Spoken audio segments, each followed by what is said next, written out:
माता, अब आप मुझे अपनी कोई ऐसी निशानी दीजिए जिससे प्रभु श्री राम को विश्वास हो जाए कि मैंने आपके दर्शन किए हैं। मेरे पास इस समय केवल चूड़ामणि है,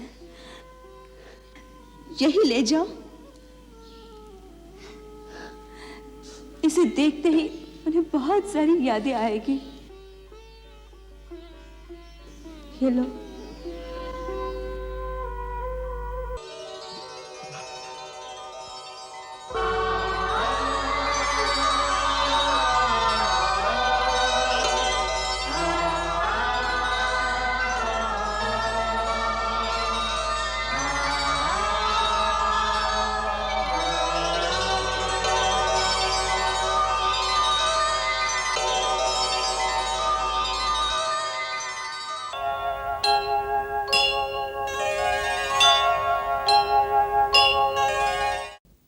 लंकेश्वर विश्वकर्मा द्वारा रचित विशाल स्वर्ण लंका दहन करके जाने वाला वो वानर नहीं था, एक प्रलय थी, भीषण झंझावात था, विनाश का साक्षात स्वरूप था, जो लंका को विध्वंस करके चला गया।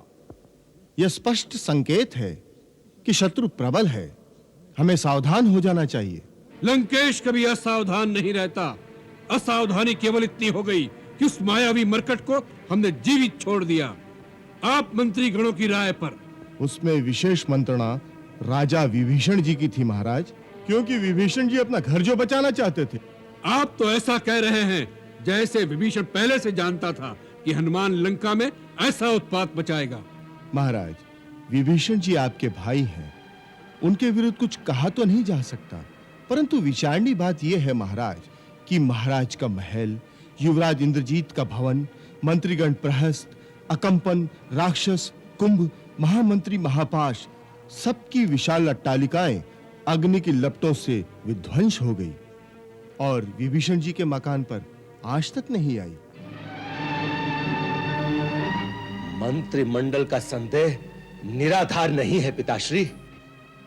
काका विभीषण की हम सबसे अलग थलग गतिविधि देखते हुए हमें तो संदेह होता है कि काका अपने हैं अथवा पराए। तात, विभीषण की शिराओं में भी वही रक्त प्रवाहित हो रहा है जो तुम्हारे और लंकेश्वर के शरीर में है। विचारों के थोड़े से मतभेद के कारण कभी अपने पराये नहीं हो जाते तात। अग्नि की लपटों से तो अशोक वाटिका में सीता भी बची रही।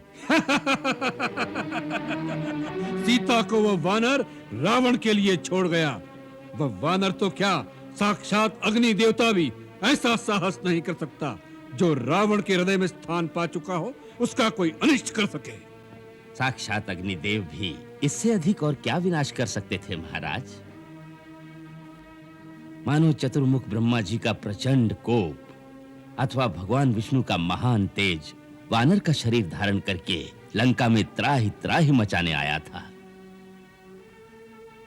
उसने सैनिक छावनियों को ध्वस्त कर दिया, शस्त्रागार भस्म कर दिए, सप्त धातुओं से निर्मित दुर्ग और चारों ओर सुरक्षा के लिए निर्मित परकोटे जला डाले। क्षमा करें लंकेश, परंतु मेरे विचार में यह सब कुछ आपकी अनुचित राजहट के कारण हुआ है। आज अलकापुरी को मात देने वाली लंका स्मशान समान हो गई है। घर घर में आर्तनाद गूंज रहा है, हाहाकार और चीत्कार मचा हुआ है। किसी स्त्री को पाने की इच्छा करने में कोई बुराई नहीं है, परंतु एक स्त्री के लिए इतना मूल्य चुकाना बुद्धिमानी नहीं है महाराज। माल्यवान!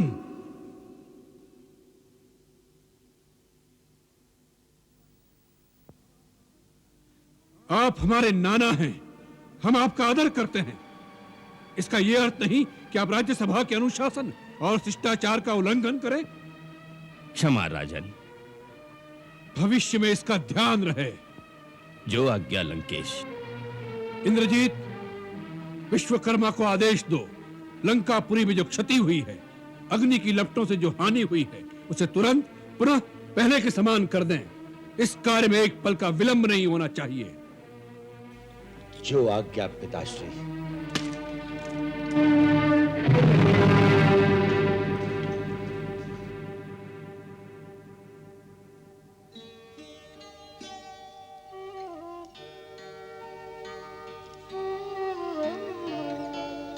माता, माँ, तुम कुशल तो हो ना वत्स? जब से मैंने सुना कि रावण ने तुम्हारी पूंछ जलाने की आज्ञा दी है, मैं बहुत चिंता में थी। मैं अग्नि देवता से तुम्हारी रक्षा के लिए प्रार्थना करती रही। मैं जानता था माता कि आपके पुण्य प्रताप से ही अग्निदेव मुझे और मेरी पूंछ को नहीं जला सके। माँ, मैंने रघुनाथ जी के प्रभाव और आपके आशीर्वाद से लंका के सैन्य बल को बहुत क्षति पहुंचाई है। लंका दुर्ग की मजबूत दीवार और नगर के महान फाटक को भी जला दिया है, जिससे उनकी दुर्ग रचना शक्तिहीन हो जाएगी और श्री राम की सेना के लिए नगर पर अधिकार करना सहल हो जाएगा। कल मैंने छुपकर उनके अस्त्र भंडार भी देख लिए थे, वो भी आज विध्वंस कर आया हूं। मैं तो रावण का भी अंत कर देता, परंतु प्रभु की आज्ञा नहीं थी। मां, अब आप चिंता न करें, मुझसे यहां का समाचार सुनकर श्री राम लंका पर चढ़ाई कर देंगे। उनके साथ वानर और भालुओं के स्वामी महाराज सुग्रीव बड़े शक्तिशाली राजा हैं। उनकी सेना लंका को चारों ओर से घेर लेगी। अब आप रावण का विनाश हुआ ही समझिए। अब जाने से पहले मुझे अपना आशीर्वाद दो मां। पुत्र, प्रभु तुम्हें बल, शील और गुणों का भंडार बना दे। तुम अजर हो, अमर हो जाओ और सदा श्री रघुनाथ के लाडले रहो। माता, श्री राम का लाडला होने का आशीष देकर आपने मेरे जन्म जन्मांतर सफल कर दिए। कितनी उदार हैं आप।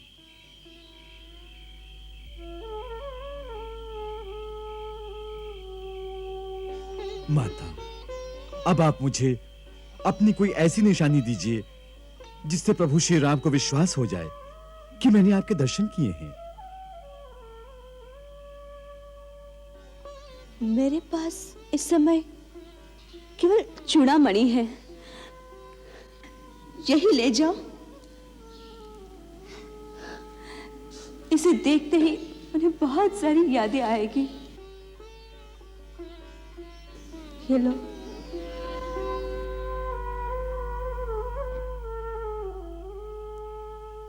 कदाचित केवल चूड़ामणि से प्रभु की शंका दूर न हुई तो, क्योंकि ये तो आपके दूसरे आभूषण की भांति कहीं से गिरी हुई भी मिल सकती है।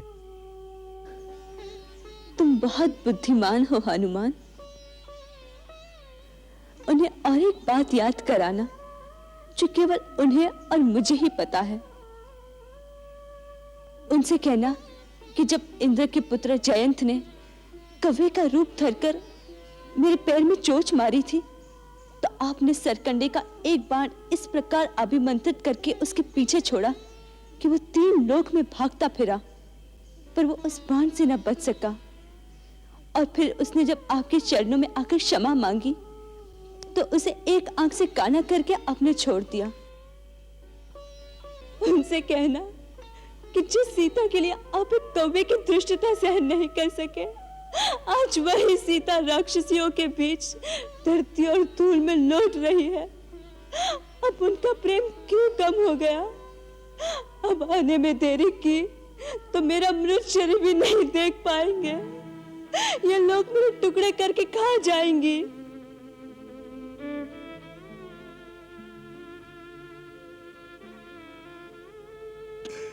माता, आपको श्री राम की सौगंध, आप अपना धीरज मत खोइए।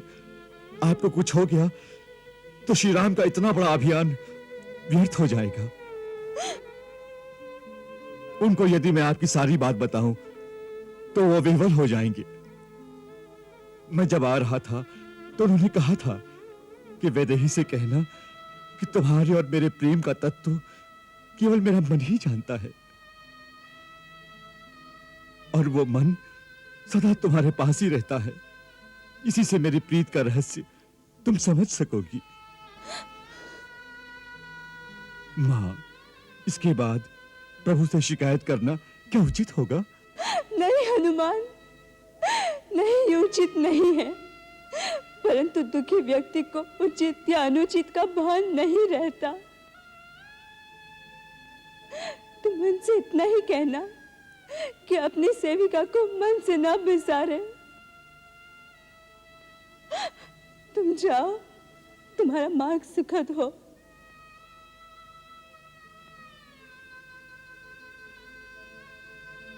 तुम्हें जाने को कहते हुए भी मेरा मन दुख रहा है। तुम्हारे होने से जैसे मुझे समुद्र के अंदर एक किनारा मिल गया था।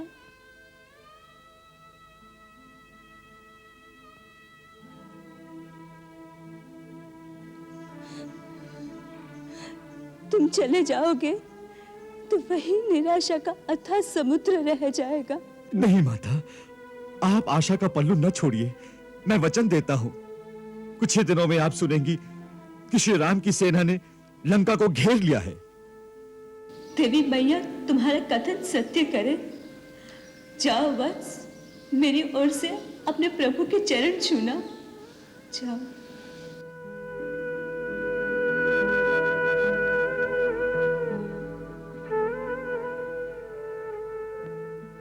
इत सीता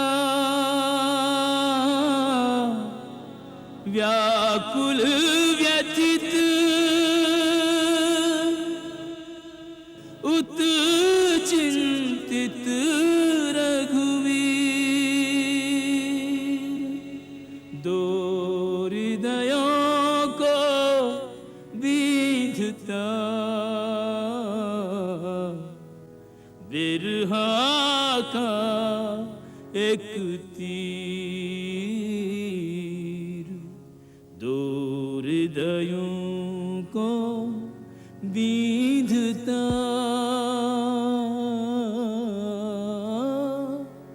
बिरहा का एक तीर।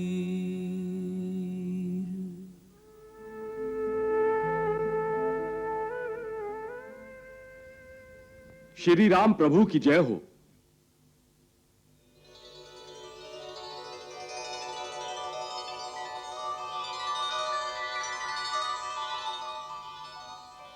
प्रभु, गुप्तचरों ने एक शुभ समाचार दिया है कि युवराज अंगद के नेतृत्व में जो वानर यूथ दक्षिण दिशा में गया था वह किष्किंधा लौट रहा है।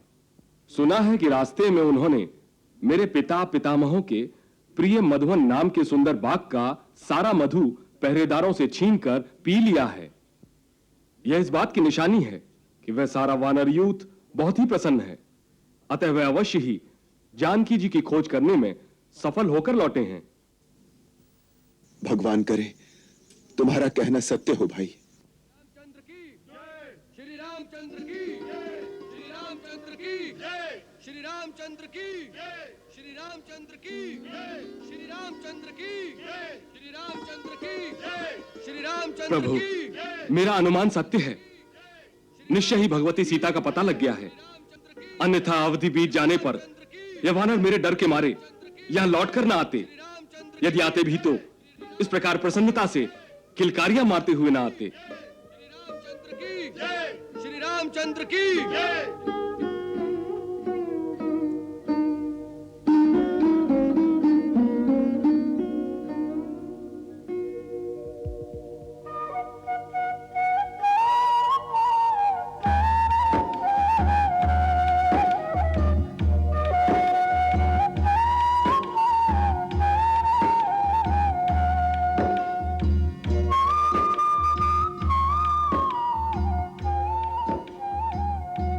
श्री राम प्रभु की जय हो।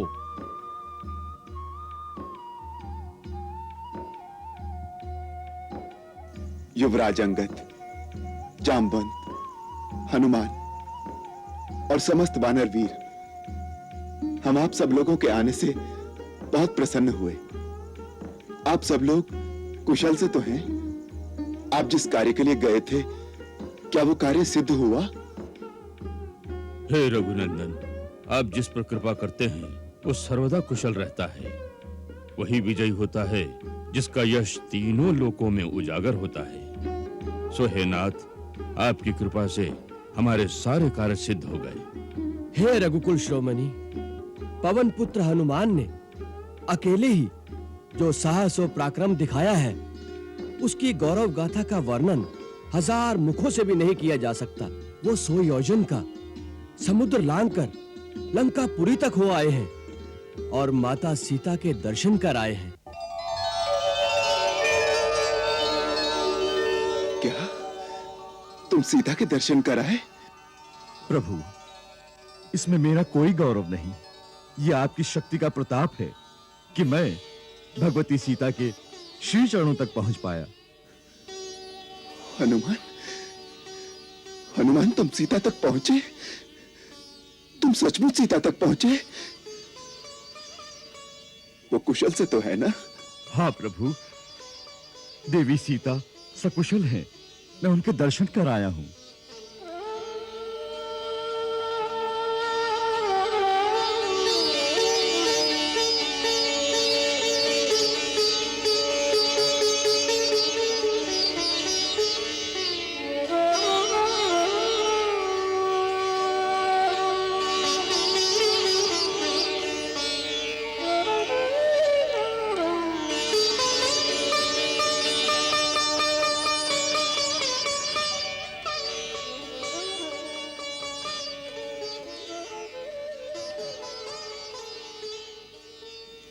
हनुमान,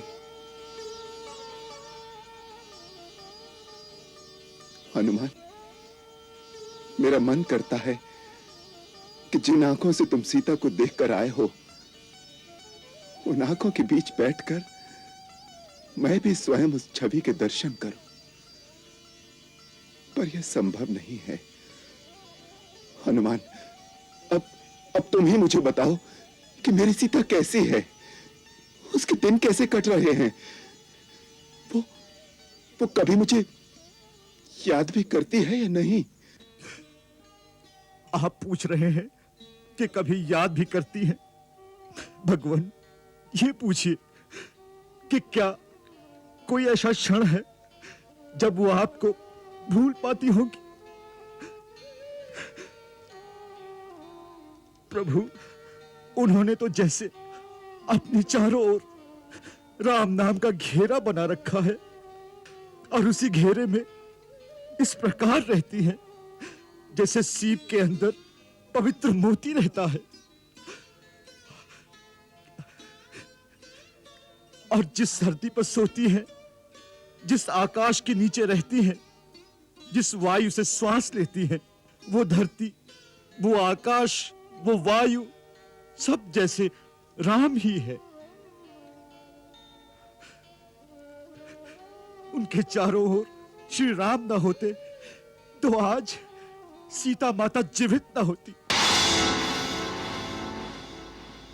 बड़ी भयंकर राक्षसियां निरंतर उन पर पहरा देती है और रावण के कहने से उन्हें डराती धमकाती रहती है। जैसे जाड़े के दिनों में पाला पड़ने पर कमलिनी सूख जाती है, उसी प्रकार सीता माता का शरीर निस्तेज हो गया है। आपकी प्रतीक्षा करते करते उन्हें निराशा होने लगी थी कि शायद आपको यह पता ही नहीं चला कि उन्हें कौन ले गया है और कहां ले गया है। यही सोचकर उन्होंने प्राण त्यागने का निश्चय कर लिया था। मैंने उन्हें बहुत सांत्वना दी है और विश्वास दिलाया है कि श्री राम प्रभु महाराज सुग्रीव की सेना लेकर आएंगे और शीघ्र ही लंका पर चढ़ाई करेंगे और उन्हें मुक्त कराएंगे।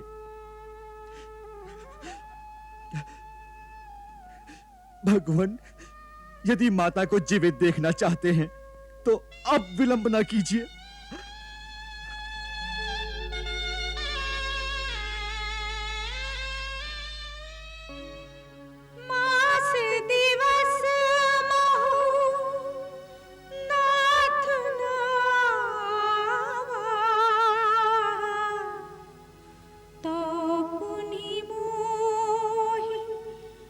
जियत नहीं पा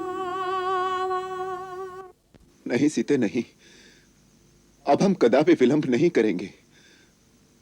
पवन पुत्र हनुमान की कृपा से हमें तुम्हारा पता मिल गया है। अब हमें संसार की कोई शक्ति नहीं रोक सकेगी। धीरज रखो सीते, हम आ रहे हैं, हम आ रहे हैं।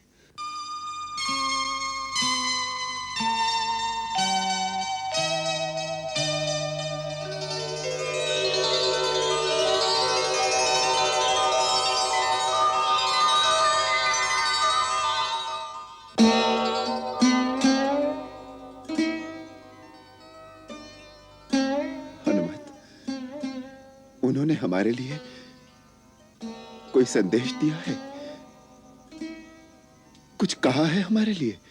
हाँ प्रभु, उन्होंने हाथ जोड़कर कहा था कि मैंने जो भैया लक्ष्मण को अपशब्द कहे थे, उसके लिए मैं लक्ष्मण से क्षमा मांगती हूं। और आपसे भी क्षमा मांगती हूं।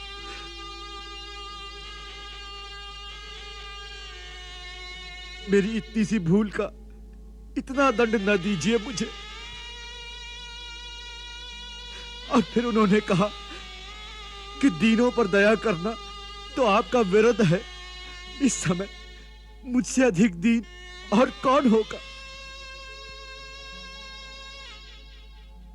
फिर उन्होंने ये चूड़ामणि निशानी के तौर पर दी और बताया कि ये उन्हें विवाह के समय मिली थी।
फिर उन्होंने आपको इंद्र के पुत्र जयंत की बात याद दिलाने को कहा कि जब जयंत ने कौवे का रूप धर के अपनी चोंच मार के मेरा रक्त बहाया था, तो आपने कुशा के एक तिनके को अभिमंत्रित करके एक बाण की भांति उस पर छोड़ा था।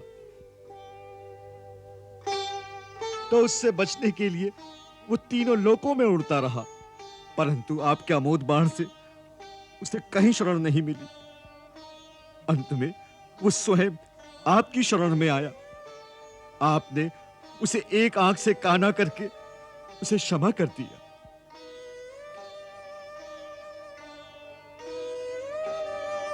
माता ने कहा कि ये घटना केवल आपको और उन्हीं को पता है। ये बताने से आपको विश्वास हो जाएगा कि मैं सचमुच माता से मिलकर आया हूं। हनुमान, मुझे तुम पर पूरा भरोसा है। जो तुम पर भरोसा न करे वो मूर्ख बड़ा अभागा होगा।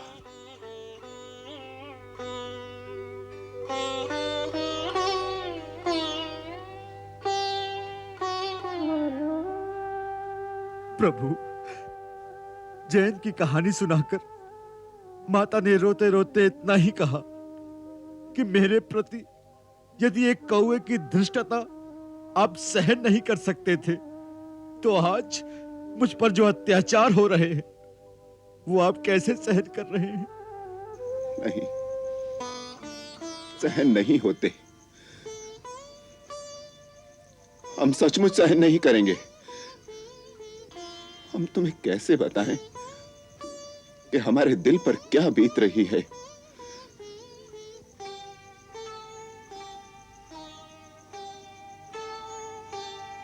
महाराज सुग्रीव, हमें आज ही अपनी सेना के प्रमुख अधिकारियों और सेना नायकों की सभा बुलाकर लंका की ओर कूच करने का निर्णय कर लेना चाहिए। जो आज्ञा प्रभु। जामवंत, अंगद, आज रात्रि को ही सभा आयोजित की जाए। जो आज्ञा महाराज।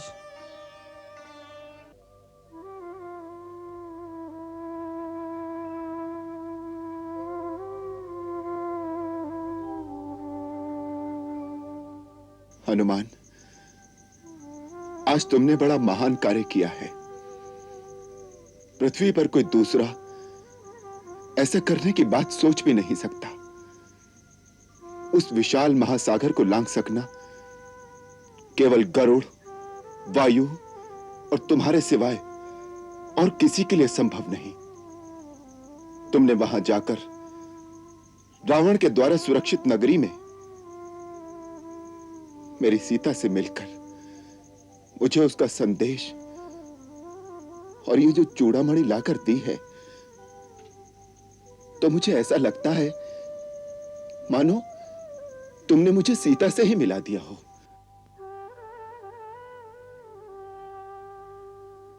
हनुमान, यदि तुम सीता की खोज करके मुझे यह अवसर न दिलाते कि जिस पापी ने रघुकुल की आन पर हाथ डाला है उसे उचित दंड देकर सीता को मुक्त कराऊं, तो मैं न केवल अयोध्या वासियों बल्कि अपने पूर्वजों को भी मुंह दिखाने के योग्य न रहता।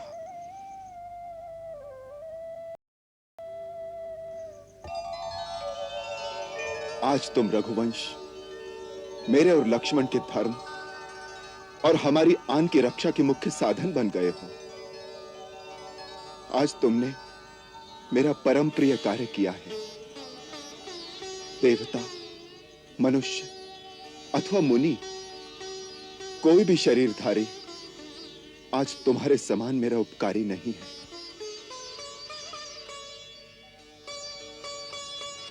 हनुमान, तुम्हारे इस उपकार का बदला चुकाना मेरे लिए संभव नहीं है। मैं तो आज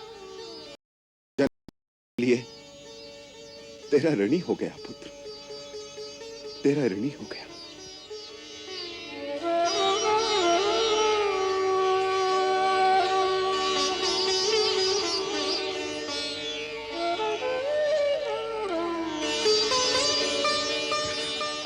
प्रभु, प्रभु, मेरे प्रभु,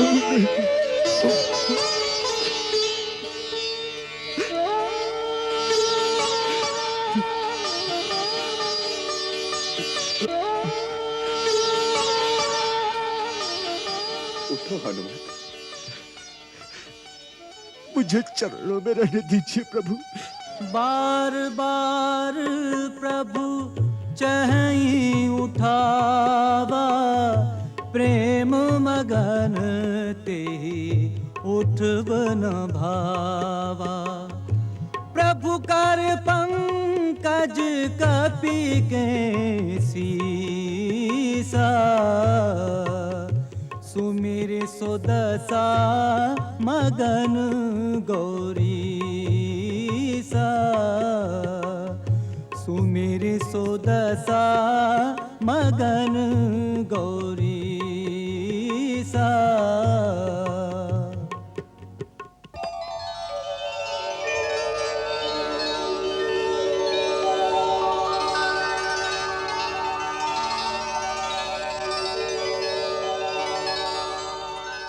स्वामी, ये आप क्या देख रहे हैं?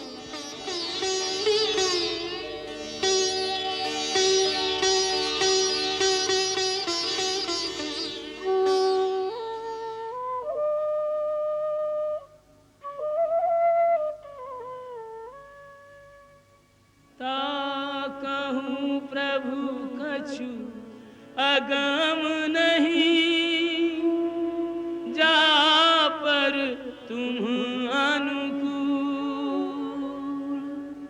तब प्रभाव बड़वान लही,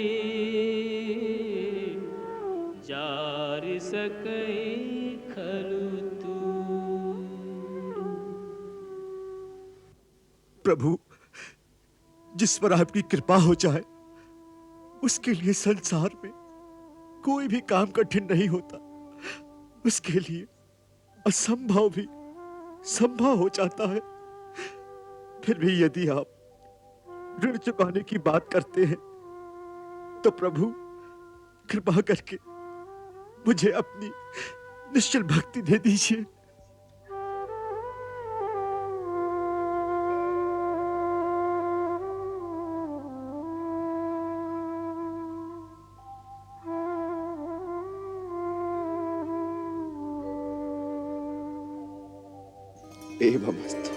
सियावर रामचंद्र की जय। लंका दहन की लपटें बुझी तो रावण ने सभा बुलाई। मंत्री गण आश्चर्य से बोले, महाराज सब महल राख हुए पर विभीषण का घर कैसे बचा? संदेह की आंधी उठी। तभी वृद्ध नाना माल्यवान ने समझाया, सीता को लौटाओ, यही मार्ग है। रावण ने क्रोध से कहा, यह दुर्बलता है, और मेघनाथ को आदेश दिया, विश्वकर्मा से लंका का पुनः निर्माण करवाओ। इधर अशोक वाटिका में हनुमान जी महाराज ने माता सीता को धैर्य दिया। भगवती सीता ने आंसू भरी आंखों से चूड़ामणि थमाई और जयंत की कथा सुनाई। कौवे के रूप में उसने चोट पहुंचाई थी। तब प्रभु श्री राम का सरकंडे का बाण तीनों लोकों में उसका पीछा करता रहा। अंत में राम जी की शरण लेकर ही वह बचा। किष्किंधा लौटे हनुमान जी महाराज ने जब माता सीता का संदेश और चूड़ामणि भगवान श्री राम को सौंपी तो भगवान श्री राम की पलकों से अश्रु ढलके हनुमान जी चरणों में लौट गए। प्रभु श्री राम ने स्नेह से उनका माथा सहलाया और उसी क्षण कैलाश पर भगवान शिव ने अनुभव किया मानो स्वयं श्री राम उनके शीश पर हाथ रखे हों। सियावर रामचंद्र की जय।